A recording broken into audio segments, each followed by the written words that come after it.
21 जून अंतर्राष्ट्रीय योग दिवस के शुभ अवसर पर यहाँ पर उपस्थित सभी गणमान्य व्यक्तियों का मैं शैलेंद्र कुमार त्रिपाठी रंगरोड प्रशिक्षण केंद्र सशस्त्र सीमा बल सुपौल के इस प्रांगण में हार्दिक स्वागत और अभिनंदन करता हूँ। जैसा कि आप सभी को विदित है कि हम यहाँ पर अंतर्राष्ट्रीय योग दिवस के शुभ अवसर पर बैठे हुए हैं, तो उसके कुछ परिचय आपके समक्ष प्रस्तुत कर रहा हूँ। 27 सितंबर 2014 को संयुक्त राष्ट्र महासभा के 69वें सत्र को संबोधित करते हुए भारत के माननीय प्रधानमंत्री श्री नरेंद्र मोदी ने विश्व समुदाय से अंतर्राष्ट्रीय योग दिवस मनाने का आह्वान किया। 21 जून को ही बहुत ही मार्मिक प्रश्न आता है कि 21 जून को ही योग दिवस क्यों मनाते हैं। इस पर थोड़ा सा प्रकाश डालेंगे। आपके मन में यह सवाल जरूर आता होगा कि आखिर हम योग दिवस 21 जून को ही क्यों मनाते हैं। दरअसल इस दिन योग दिवस मनाने के पीछे एक खास वजह है। 21 जून को साल का सबसे लंबा दिन माना जाता है, जिसमें ग्रीष्म संस्कृति भी कहते हैं। ये दिन उत्तरी गोलार्ध में सबसे लंबा दिन होता है। इसके बाद सूर्य दक्षिणायन में प्रवेश करते हैं।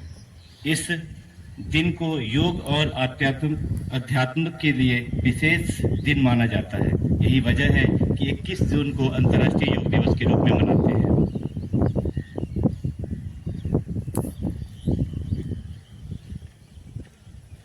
सबसे पहले सूक्ष्म व्यायाम से हम छोड़ दें।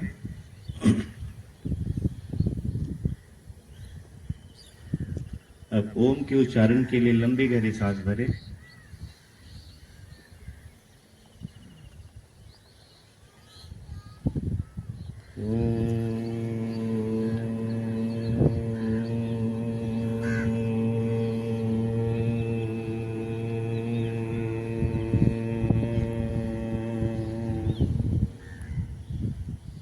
पुनः एक बार फिर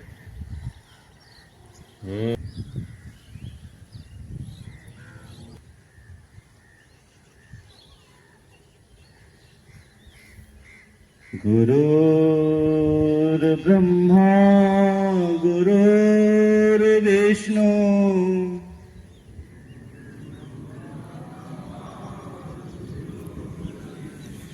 गुरुर्देवो महेश्वरा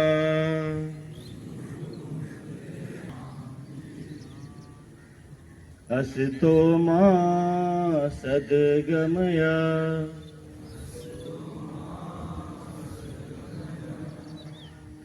तमसो मा ज्योतिर्गमय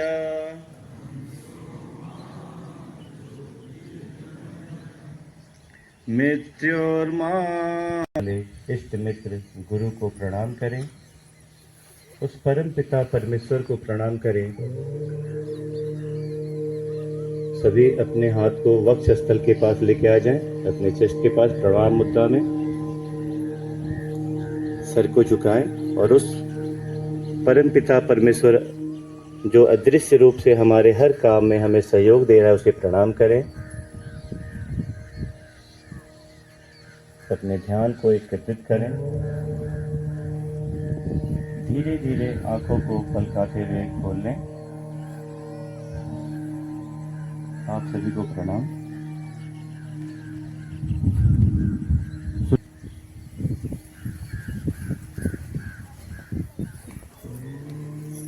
सर्वप्रथम ग्रीवा संचालन, जो गले का एक्सरसाइज है, जिसके प्रथम चरण है आगे तथा पीछे की ओर झुकाना।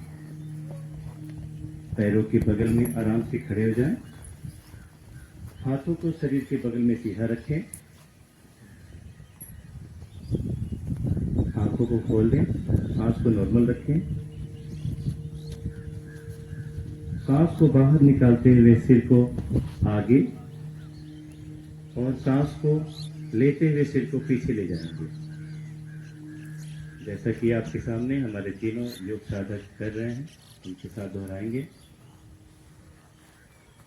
इसमें ध्यान देंगे कि आपके मुखमंडल में किसी तरह से कोई तनाव ना हो। आपकी ठुड्डी को जब नीचे लेके आते हैं आप, तो आपके वक्ष स्थल में टच करने की कोशिश करें। इस प्रक्रिया को कम से कम 3 बार दोहराएं। फिर पुनः पहले वाली स्थिति में आ जाए, सर को सीधा कर लें, आंखों को सामने खोल के रखिए, सांस को बंद रखिए। अब द्वितीय चरण, दाएं और बाएं की ओर झुकाना। श्वास को बाहर छोड़ते हुए सिर को धीरे धीरे दाहिनी की ओर झुकाएं।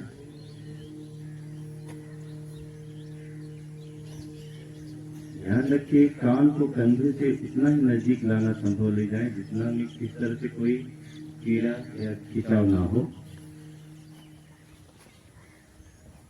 सामान्य स्थिति में आ जाए। स्कंद चालन, पहला चरण, तक के हिस्सा सरलता से सीधा रखते हुए खड़े हो जाएं।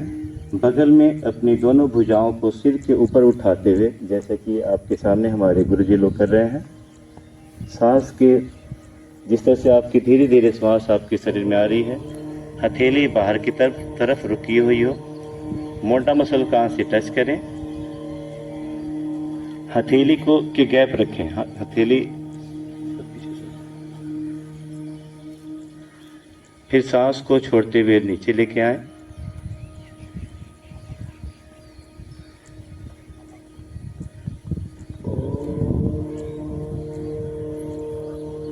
फिर पुनः फिर इस क्रिया को 2 से 3 बार दोहराएं।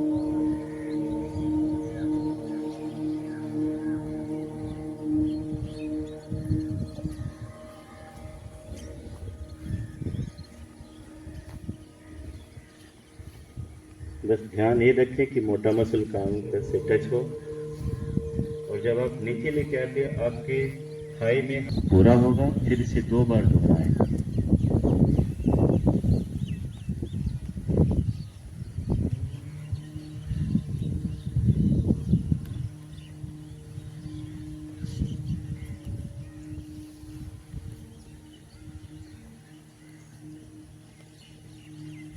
कोशिश करें कमर से पूरा हरकत आपका हो, कमर झुके। फिर पुनः पूर्ववत स्थिति में आ जाए।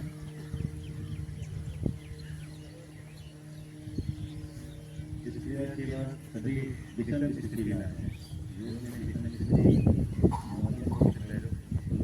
आपके पैर खुले रहेंगे और हाथ खुले जाएगा। अभी हमने किया घुटने को मोड़े और अपने शरीर को बैठने की स्थिति में ले आए, जिस तरह से हम चेयर पे बैठते हैं। इसमें ध्यान दें कि आपका कमर से ऊपर का हिस्सा सीधा रहे। जमीन पे पंजा से लेकर एड़ी तक समानांतर स्थिति में रहे। खड़े हो जाते पुनः इसका अभ्यास करें।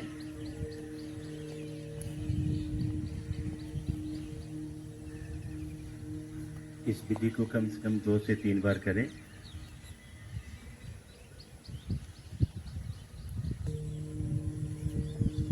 ये आसन बच्चों के लिए बहुत ही लाभप्रद आसन है, जिसकी हाइट बढ़ानी है, या आपके बदन में किसी भी तरह से कोई खिंचाव होता है तो इस आसन से आप इसको ठीक कर सकते हैं। धीरे धीरे डाउन हो जाए। हमें पुनः 2 बार इसका अभ्यास करना है, तो हम अपने हाथ को सर के ऊपर ही रखेंगे, नीचे लेके नहीं आएंगे। हाँ, फिर पुनः पंजे पे खड़े हैं।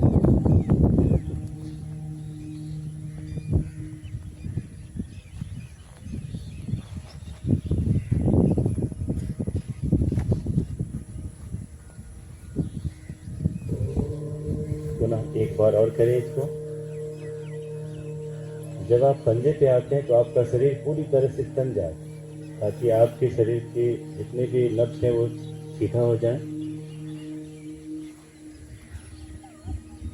पुनः विश्राम स्थिति में आ जाएं। विश्राम स्थिति में आ जाएं योग में। अभी आपने जो क्रिया किया इसको महसूस करें, आंखों को कोमलता से बंद करें। जो हमने अभी क्रिया किया है इसका हमारे शरीर पे क्या असर पड़ा है इसको महसूस करें।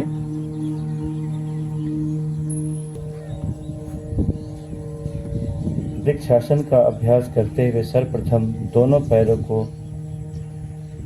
पैरों में 2 से 3 इंच की दूरी कर लें। आंखों को सामने किसी एक बिंदु पर केंद्रित करें। श्वास को शरीर के बाहर छोड़ते हुए दाएं पैर को मोड़कर उसके पंजे को बाएं पैर के अंदरूनी जांघ पर रखें, जैसा कि आपके सामने हमारे योग साधक कर रहे हैं। ये बैलेंसिंग आसन है। इसमें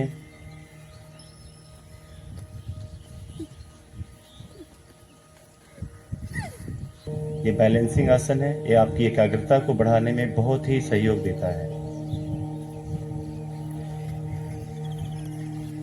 फिर धीरे धीरे पैरों को डाउन कर लें।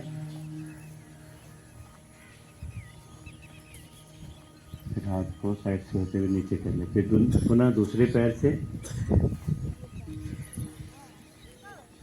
एक किसी बिंदु पे ध्यान को केंद्रित करें।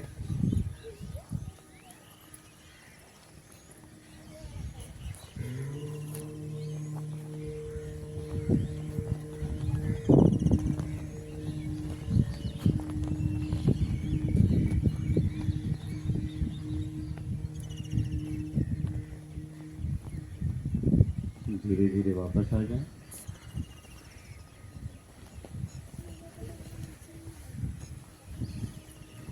अब बैठ के किए